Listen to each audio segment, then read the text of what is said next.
हमारे जी हाथरस स्कूल के बच्चे हैं, वहाँ एक स्कूल। हाँ वो हाँ, बैठो बैठो, बैठ जाओ। आओ, आ जाओ आ आगे आ जाओ जाओ। आ जाओ आ जाओ, सब बच्चे आ जाओ। लाला बैठ जाओ, बैठ आ आगे जाओ, आओ, आगे सब आ बच्चे बैठ जाओ। सदगुरुदेव भगवान आपके चरणों में नमः।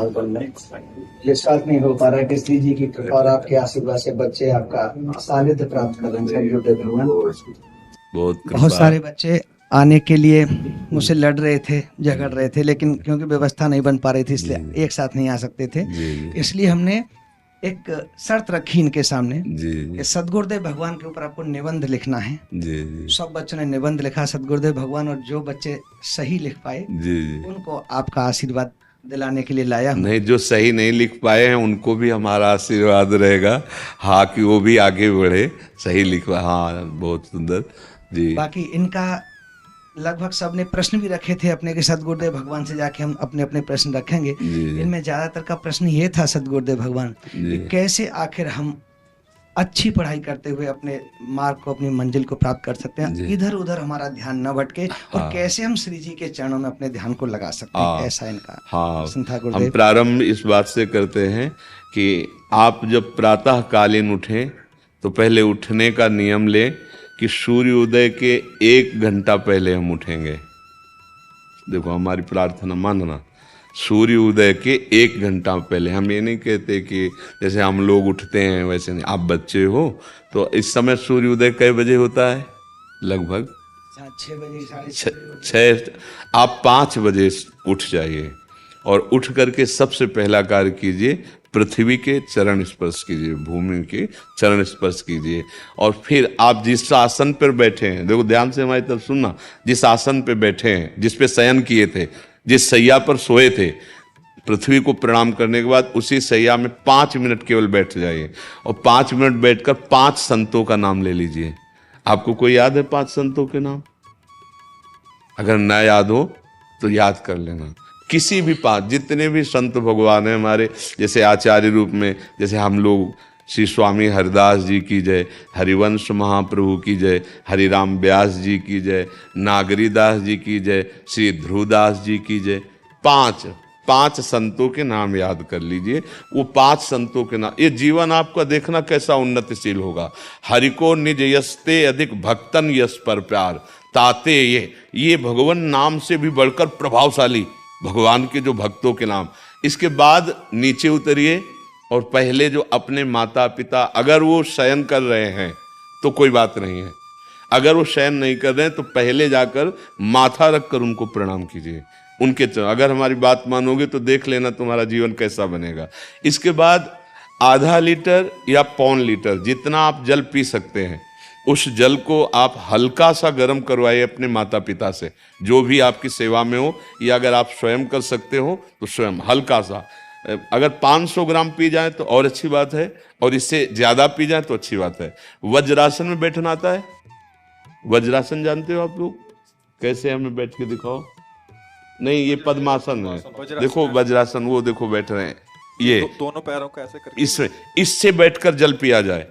ये आपके ब्रह्मचर्य की रक्षा करेगा, कब्ज नहीं होने देगा, और आपके मस्तिष्क की गर्मी को ठंडा करेगा। ऐसे वज्रासन में बैठकर धीरे धीरे 5 या 10 मिनट में जल पिया जाए।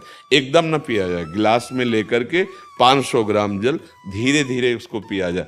फिर इसके बाद आपको 100-200 कदम टहलना है। फिर इसके बाद आप शौच जाइए।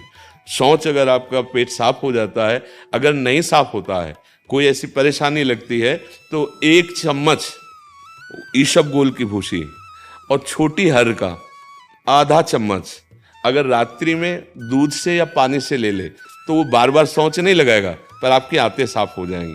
शौच जाने के बाद स्नान करें और फिर तुरंत, अगर आपको व्यायाम आता है तो करे, नहीं तो सीधा सरल बात होती है, 20 बार बैठ जाए बैठक और 10 बार लेटने वाली दंड। और इसके बाद जो अनुलोम विलोम, जो इससे खींचे इसे छोड़ दे, इससे खींचे इसे छोड़ दे, इसके बाद दोनों हाथ ऐसे करके 7 बार ऐसे करे।